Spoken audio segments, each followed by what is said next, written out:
বন্ধুরা, এই মুহূর্তে যে আপডেটটি দিতে চলেছে আপনাদের, সেটা শুনে আপনারাও কিছুটা অবাক হবেন, এমনকি কিছুটা ভাববারও বিষয় আছে।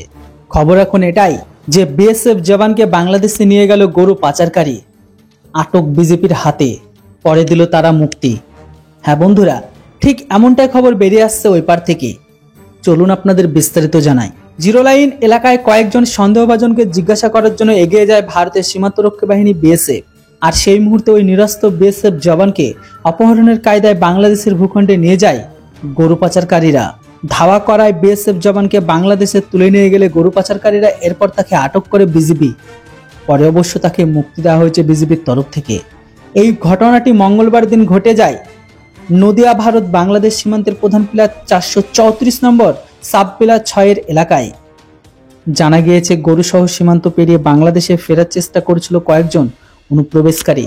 তাদেরই দেখে তাড়া করেন সীমান্তে নিরাপত্তা দায়িত্বে থাকা এক বিএসএফ জওয়ান, কিন্তু তার সঙ্গে ছিল না কোনো অস্ত্র। আর সেই সুযোগে পাচারকারীরা ওই জওয়ানকে টেনে নিয়ে যায় বাংলাদেশের দিকে আগ্নেয়াস্ত্র ধরে। সীমান্ত পেরাতেই বাংলাদেশি সেনার হাতে ধরা পড়েন তিনি। তারপর দুই দেশের মধ্যে দীর্ঘ টালবাহানার পর মুক্তি পান ওই জওয়ান। জানা গিয়েছে আটক হওয়া ওই বিএসএফ জওয়ানের নাম উপল কুমার দাস। বিএসএফ সূত্রে এটাও জানা গিয়েছে মঙ্গলবার সকাল 11টার দিকে ওই জওয়ান নদিয়া ভারত বাংলাদেশ সীমান্তের প্রধান পিলার 434 সাব পিলার 6 এলাকায় টহল দিচ্ছিল। সেই সময় তিনি দেখেন কয়েকজন পাচারকারী গরু নিয়ে সীমান্ত পেরোনোর চেষ্টা করে। তাদেরকে ধাওয়া করেন উপল। নিরস্ত্র ছিলেন তিনি। জিরো লাইন্স এলাকায় ওই বিএসএফ জওয়ানকে আটক করে বিজেপি ক্যাম্পে নিয়ে যাওয়া হয়েছিল। পরে প্রাথমিকভাবে বিএসএফকে বিষয়টি জানানো হয়।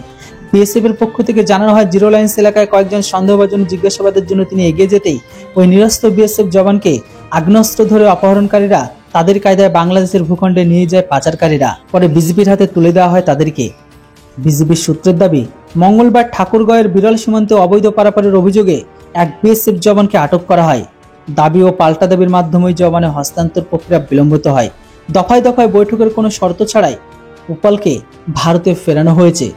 তবে বন্ধুরা, আমার এখানে প্রশ্ন একটাই, ভারতের সীমান্তরক্ষী বাহিনীর ডিউটিরত অবস্থায় তাদের কাছে আগ্নেয়াস্ত্র থাকবে না? এই জায়গাটা কেমন যেন আমার সন্দেহ রাখছে। অপরদিকে আবার বিজেপির তরফ থেকে দাবি করা হয়েছে ভারতের সীমান্তরক্ষী বাহিনী বিএসএফ অবৈধভাবে ওপারে পেরিয়ে গেছিল। প্রশ্ন এখানেও থাকে যে ভারতের সীমান্তরক্ষী বাহিনী বিএসএফ অবৈধভাবে বাংলাদেশে কেন যাবে? প্রশ্ন এটাও থাকে, যখন ওই মুহূর্তে যে সমস্ত গরু পাচারকারী এই পারে আসার চেষ্টা করছিল, তখন এই পারে সীমান্তরক্ষী বাহিনী বিএসএফ শুধু কি একাই ছিল? ডিউটিতে থাকা অবস্থায় আমার জানা মতো কখনো সিঙ্গেল সেনা কখনোই ডিউটিরত করে না, কমপক্ষে দুজন থাকে অবশ্যই। যেটাই হোক, এই সবকিছু প্রশ্ন অনেকে আছে, এবার আপনাদের মতামত অবশ্যই লিখে জানান। ডিউটিরত অবস্থায় কোনো বিএসএফ কে আপনারা কি দেখেছেন তাদের কাছে আগ্নেয়াস্ত্র নেই? বাকিটা আপনাদের মতামত অবশ্যই লিখে জানান। তবে এটা জানি যে সমস্ত গরু পাচারকারীরা গরু পাচার করে তাদের কাছে আগ্নেয়াস্ত্র থাকে। তবে এটা হলেও হতে পারে, তবে মেন ঘটনাটা বা মেন গল্পে কিছুটা সন্দেহ আছে। আপনাদের এর বিষয়ের উপর কোনো জানা থাকলে, যেটা হোক বন্ধুরা, এর উপর আপনাদের কি মতামত সেটা অবশ্যই কমেন্ট বক্সে লিখতে ভুলবেন না। Thanks for watching. জয় হিন্দ, বন্দে মাতরম।